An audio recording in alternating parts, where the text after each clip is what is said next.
Oftentimes, people live in the illusion that a timetable cannot work for them, and this is probably because they have tried and tried and tried, and no matter how hard they have tried, they find it difficult to still have a timetable and stick to it. This is common among students, among professionals who have things to do at work, among people generally.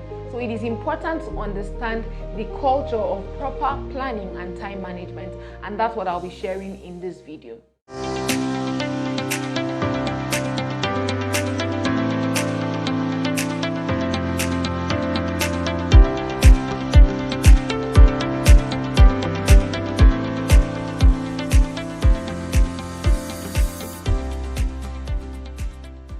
Hi and welcome to another interesting episode of Excellence Tips from the Mentor. My name is Grace Kalu. I have the trademark of excellence and God is my foundation. I am on a mission to instilling this mindset of excellence in the hearts of people all over the world. And I do this by sharing profound wisdom which I have learned from God's word and which I have applied in my own life and experienced results. Today I'll be discussing a very important topic: preparing a timetable that works.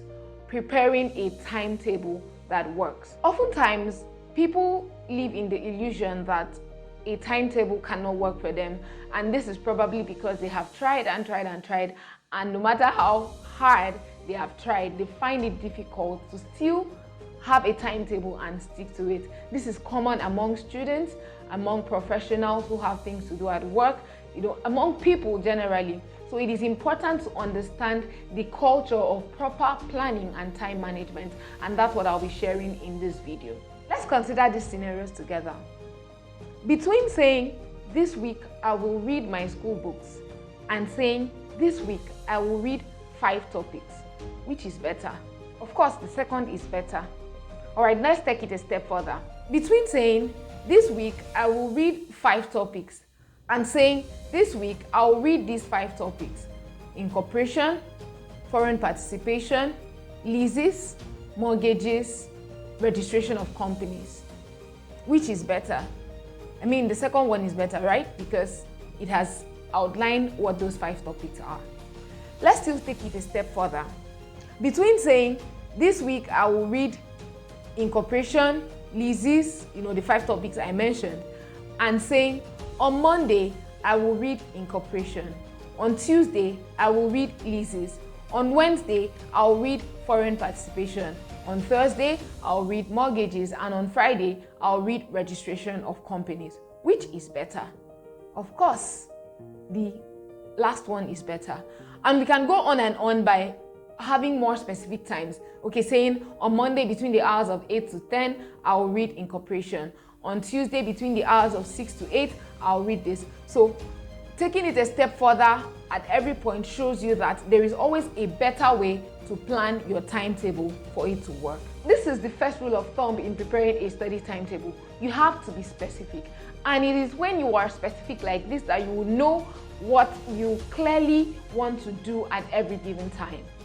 So now, how do you even create a plan and stick to it? How do you have a study timetable that works? Okay, by way of passing, I should say that I have realized that it is better to even have a plan and not stick to it than to not have a plan at all. It is better to even have a plan and not stick to it than to not have a plan at all. The mistake that some people make when they failed at making timetables is that they'll just concede into taking each day as it comes without planning, because in the back of their minds, whenever they plan, they don't keep to it. So how do you ensure that your timetable is not burdensome and that you are able to stick to it? So how do you prepare a timetable that works? I'll share 3 things. Number 1, plan with the end goal in mind. Plan with the end goal in mind. Now, this involves planning ahead. Your timetable should be planned with your end goal in mind. For instance, when I was in the law school, I had to prepare a timetable for the externship period.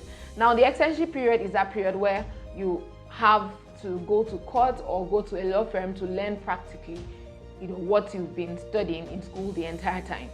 So for us then, we had 3 whole months of this externship period.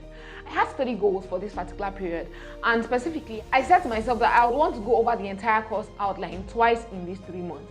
Now, let's just have a mental picture of what I was up to. we had to study approximately 100 topics across 5 courses. And so my plan was that I will go over those 100 topics twice in that period of 3 months.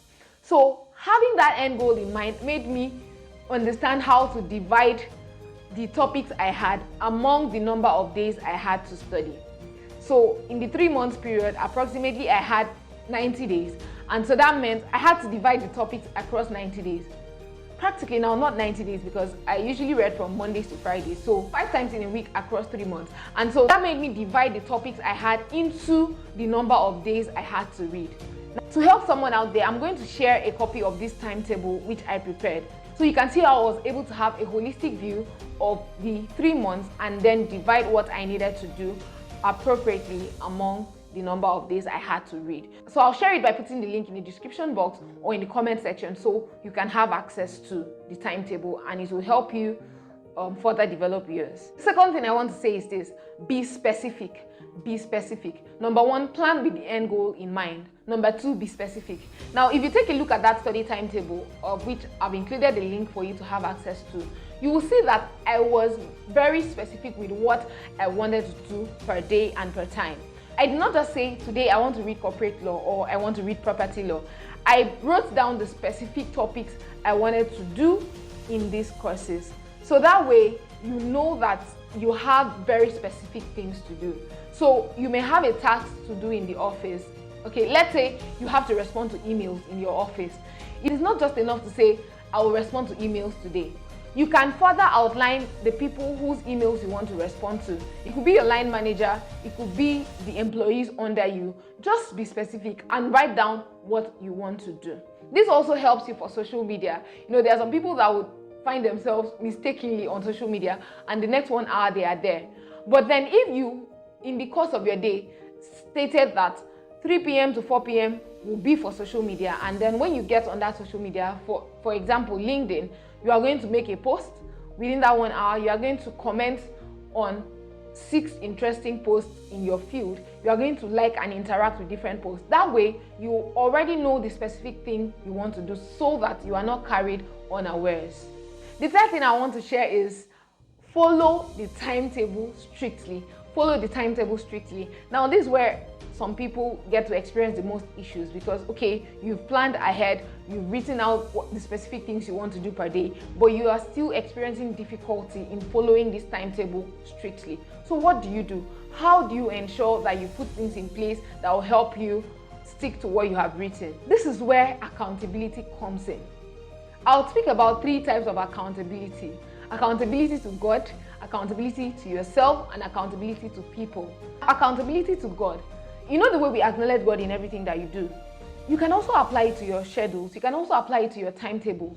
You can be accountable to God in your prayers.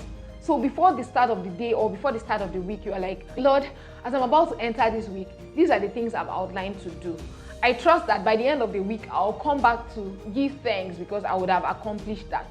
So in that way, you are being accountable to God with what you want to do in that week. And you are looking forward to sharing a testimony at the end of the week or at the end of the day, which shows that indeed you actually followed your schedules.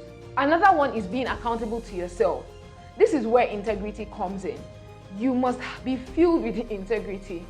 You can tell yourself, see, I am a man of my words. I am a woman of my words. So anything I say, I will do. So if I said that on Monday, by 8 p.m. to 9 p.m., this is what I'll be doing, then I'll actually keep to my words and do it. So see the opportunity to follow your timetable as an opportunity to express the integrity that you are filled with. And the last one is being accountable to people. It is important to have people you are accountable to. They could be your friends, they could be your mentors, they could be people who have committed to help you. When I was in the law school, my personal assistant helped me stay committed to my timetable. So what I simply did was to share a copy of the timetable with her, and at the end of each day, she will call me. At the beginning of the day, she will call me to remind me that these are the things I have to do for the day. At the end of the day, she will call me to find out if I was able to follow it. So being accountable to people will help you a great deal in ensuring that you stick to your timetable, because at the back of your mind, you will imagine that you are always telling your accountability partner that you were not able to meet up with your task. Imagine saying that you were not able to meet up for 1 week consistently. I mean, something will definitely rise up in you to tell you that it is time to change. It is time to make a difference and actually keep to what you have outlined. And then I should also add here that peradventure you find yourself struggling with keeping your timetable and your schedules, do not be condemned. Do not be condemned or feel bad. Because the game plan of condemnation is to get you to a point where you feel like it does not matter to have a timetable because as far as you are concerned, you are always missing out on your schedules. No. When you find yourself not able to keep up with your timetable, still have this righteousness consciousness that you are the righteousness of God. You are always doing the right things. You are not condemned. That, oh, you are just that excellent and diligent student that was not able to meet up with your schedules at that given time. And that you're definitely going to double up and do better next time. So if you find yourself not being able to follow that timetable, don't dump it under the guise that it does not work for you. Keep at it. Keep at it. Get at it again. If you fail after 1 week, do it again the second week. If you fail in the second week, do it again the third week, fourth, fifth, sixth week, until it becomes a part and parcel of you, until it becomes your new routine and you are used to it. Then you'll find out that it's actually sweeter and easier to follow and keep to your schedule. By way of recap, in this video, I shared 3 things that will help you prepare a timetable that works, whether you are a student, whether you're a professional or a business person looking to be more disciplined with your time. And number 1, I mentioned the importance of planning with the end goal in mind, having a picture of what you want to achieve at the end and dividing it into smaller pieces that you can achieve per day. Number 2, I spoke about being specific, and this means clearly stating what you want to do at a given time and not just being vague with your plan. And number 3, I spoke about following your timetable strictly, and here I highlighted the importance of accountability to God, accountability to yourself, and accountability to people around you. I hope that this wisdom I have shared will help you manage your time and become someone who is adept at keeping to schedules. Before I end this video, I would like to recommend this audio resource that will help you develop the discipline you need for your success. The message is titled Building Discipline for Your Success. You can take out 30 minutes of your time and listen to this message and develop that much needed discipline that you've always wanted to develop for your studies, for your business, for your career. I will include the link to download this message in the description box or in the comment section. Click on that link, listen to the message, join that Telegram channel also so that you will stay updated with new resources that are posted on the channel. Thank you very much for taking out time to watch this video. I hope you've got value. Share this video with your friends, invite your friends to be a part of this channel by subscribing. Until I come your way again, my name is Grace Kalu and I am the mentor.